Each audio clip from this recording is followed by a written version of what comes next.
Paul and Trevor Hankins, the obvious inspiration, for Marty and Eli from Powered Squared. Let me ask, what was their initial reaction when your dad talked about the concept of Power Squared and basing it on basing the main characters on the two of you? What was your reaction? Well, at first, I guess I wasn't sure how to feel about it, but over time I warmed up to the idea. Mm-hmm. Thought it was an interesting concept that hadn't really been done before. Right. Yeah, and so this was an opportunity to explore that. Yeah, to my knowledge, it hadn't been done before. Now, when you're in on the story plotting, and the three of you are all plotting the stories, have there ever been any moments where you thought, no, Marty wouldn't do that, or no, Eli wouldn't do that, why doesn't he do this? Did you ever have any disagreements about the trajectory that the characters took? I'm not sure about any real disagreements on the trajectory, but we did kind of develop over time how it might go. Uh-huh. And so as we've been writing and rewriting the scripts, we've also been sort of rethinking the smaller details. Well, you know how actors will talk about a role that they play. Like maybe Robert Downey Jr. would say, well, Tony Stark's a lot smarter than I am, obviously, but he has the same sense of humor as me. How is, Paul, let me ask you, how is Marty different than Paul Hankins? And how is he the same? Well, he's the same in that he plays guitar and he likes video games and heavy metal. He's different in that in the comic, Marty speaks with outdated slang occasionally. That's usually played up as a joke, and obviously in the comic he also has superpowers. Yeah. Oh, you mean you guys don't have superpowers? No. Oh. He also has long hair like you do. Yeah. Did you? Yeah, that's an interesting take. Did you guys have any particular take on the clothes that they wore? Was there any stuff you said, gee, give him a better jacket or give him better shoes? Was that ever a concern? Well, I think we at least had input on the color. Yeah. Let me ask you, Trevor, what about Eli? How are you like Eli? How are you not like Eli as portrayed in Power Squared? Well, he's kind of the same in that he, like me, he's trying to sort of become better as an artist, even though that's not really in the spotlight that much. Right. So that is in line with your own personality. How is he different? How is he unlike the real Trevor Hankins? I suppose compared to me, he's a little more outspoken. He's a little more outgoing, a little more outspoken. Yeah. No, I understand that. Now, and of course, I don't have superpowers. Oh, you too? What a disappointment this is turning out to be. Okay, but what about let me ask you about the love interest, the girls in there. Are they based on any real-life girls that you know? Not really. Or maybe not girls that you know personally. Are they based on anybody in the media or anything like that? Maybe in a physical sense? Well, Mocha, I believe, was physically based on Tara Patrick. I love it. Nice choice. Okay. And Jennifer was based on the character Jennifer from Disgaea.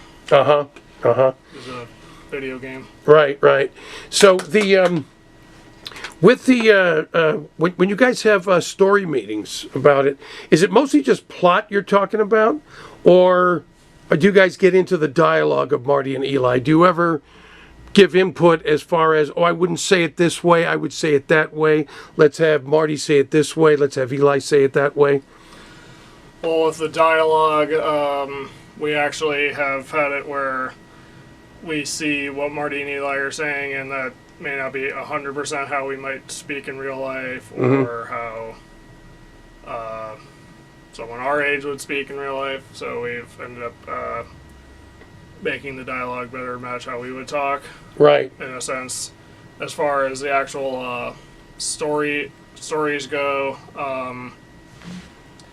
we kind of have a general idea of the kinds of stories we want to tell, and we talk about the actual plot elements for each story before we actually get to writing it. I see. I see. When I'm like lettering, sometimes like there's not enough space for like a bunch of dialogue, so I try to figure out how it can be like cut down such that it still sounds natural. Right. Right. Yeah. It's kind of the necessary captions and word balloons are sometimes the bane of comic book artists, because you don't want that much of the picture covered up. So yeah, I can understand why you'd want to edit it down. Let's talk about your lettering for a second. Is this the fonts that you're using now? Is this what you started out with, or has this been a process? Well, I kind of wanted the font to like look like something that would actually be in a comic book. So I found this one font in Typekit, which is an Adobe thing, and I've pretty much just been using that.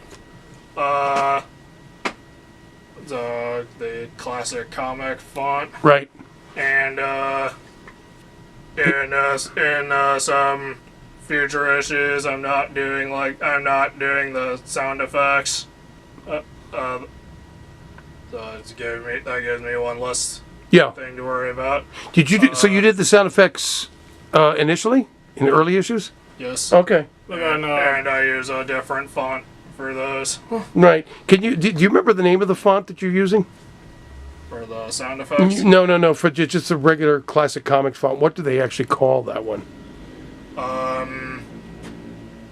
Well, and the font is called Classic Comic. It's called Classic Comic? Yes. Oh, very aptly named, I would suppose. Yeah. And, as for how I do the lettering, I just use I don't have it with me. There's a book called Lettering Comics the Comicraft Way. Yeah. That I pretty much just use that as a guideline for how to do it. Right. Is that an easy program to work with? The directions use the book covers how to do it in Adobe Illustrator. And it is actually once you get like used to how Illustrator works, it's actually pretty easy. Right. Is do you also control the shape of the comic book balloons? Yes. Oh, okay. So they have a lot of different ones, though, don't they? Yes. Yeah. And there's actually like directions on how to and the book also tells you like how to create different types of word balloons by using the different settings in Illustrator. Yeah, it's more expressive that way. Paul, does Marty play the same model of electric guitar that you do? Well, we haven't seen him play electric yet, but he does in a future issue play a Yamaha acoustic. Cool. Which is the same brand that I use. Did you have to provide photo reference or file reference for the artists? Actually, the artist kind of found that herself. Oh, really? Okay. But you told them what you actually play. Yeah. Yeah. That's got to be real helpful. If the girls in Power Squared, the love interest and the girls were available in real life, which one would you be the most attracted to? That's a good question. I don't know. I'd probably still go with Mocha like I do in the comic. Yeah. And what about? Marty does. Yeah. There's a distinction there. Yeah. And what about you, Trevor? Which one is your fave? I don't know. I haven't really given much thought to that. Okay. Okay. Are there, talking about the powers, because I know I've discussed superpowers in comics and the limitations of superpowers in a given story. Are there any powers that you thought of that that we haven't seen yet in the book that the boys are going to manifest? Or can you reveal that? Well, not really anything that we haven't already talked about before. Time travel is going to come up in a future issue. Uh-huh. We didn't really come up with that, but we did come up with the limitation Right. of like 10 minutes in the Right. past.